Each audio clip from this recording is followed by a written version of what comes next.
Hi, my name is Vivian Stevens. I do videos on YouTube. I really wanted my viewers to know why I'm doing these videos. I think it's really important for you to know that I am not trying to copy what anyone else is doing. That doing these videos are really important to me, mainly because I feel that is very important for the beauty industry to be more inclusive of women of color, Black women, and also to include more intersectionalism. It's frustrating that as a child growing up, my first images of beauty are white baby dolls and white Barbie dolls, you know? They are not representational of my skin color, my features, and it's really damaging. It teaches young girls of color at a young age to hate themselves, and I just think that's frustrating. I mean, even going to the grocery store just to find foundation, you see a huge row of cosmetic lines that only cater to white people, and then at the end of the line, or at the end of the row, there's only 3 to 4 colors that cater to women of color, and they don't even really do the job either. Or going through the hair section, there's a small section of products that cater to women of color, and then everything else is catering to white people. It's frustrating. I mean, I don't know if you've noticed, but when I go to Walgreens or CVS, I see all these white shades and they're in the line. And then when I get down to the darker shades of makeup, they have security labels on them. Like, I really want you to take that in, because that's frustrating. When I'm just like any other woman, I love makeup. I love doing it. I mean, I know that all women like using makeup or use makeup of some kind, even if it's sunscreen or tinted moisturizer or just chapstick. Beauty is a really big part of our society, and it neglects an entire market. Like, when I go into the store to want to buy makeup, I'm spending money. I am a purchasing customer. So I find it an insult that people of color are not represented in the beauty industry. And when you go and see security labels on darker shades of makeup, like, that really hurts. I like looking at fashion magazines. And, you know, I've kind of stopped recently, mainly because I promise you, you can put up one hand right now and only use 3 fingers out of the 5 on that one hand to count how many women of color are in the magazine. And it's astounding to me. Like, an entire market of people. It's extremely frustrating. So when I do videos on YouTube, I'm doing videos of trends that are applicable to Black skin. When I do contouring, I am doing contouring skills that are applicable to Black features, because most of the trends in makeup now are very Eurocentric based. They don't cater to the features of people of color. Like, even finding a shade that matches is really hard.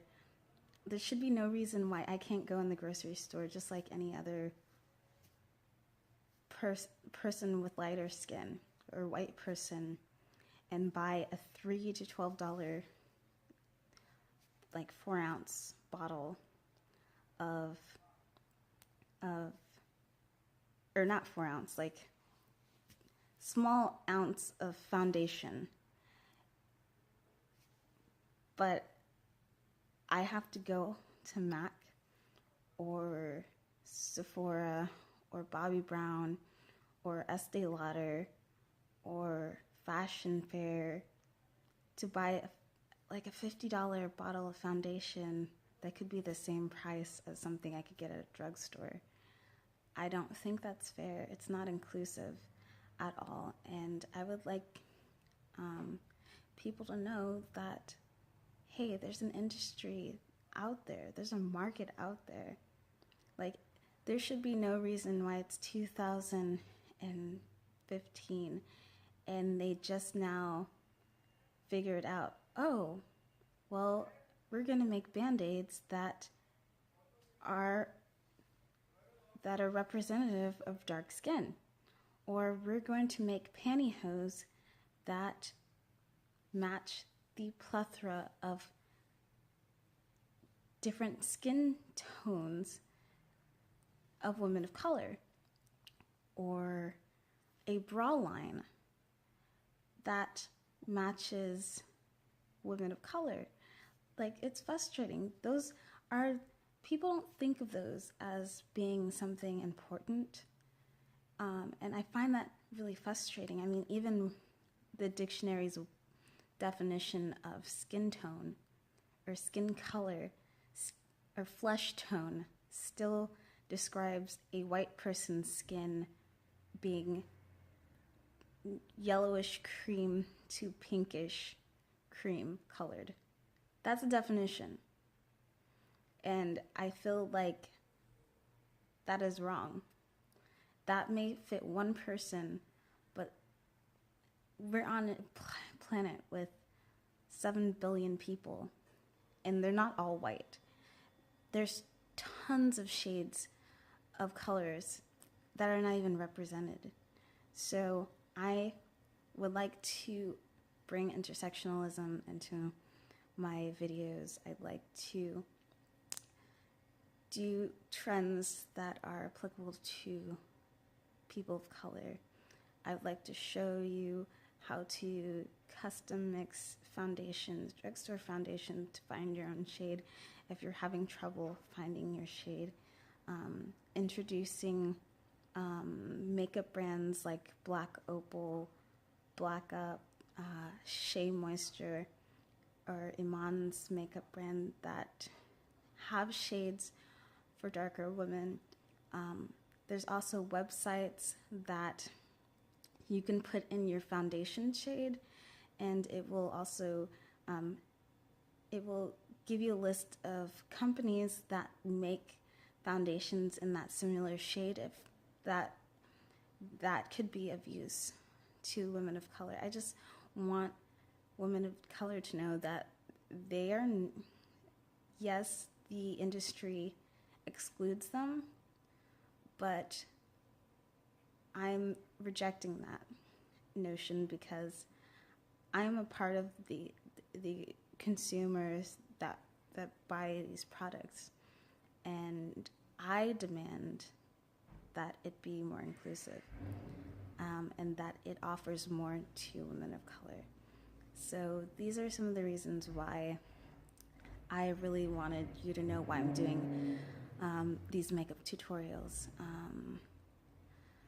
Thank you for watching, and I hope something that I said today resonates with you, because it's really important, and I would like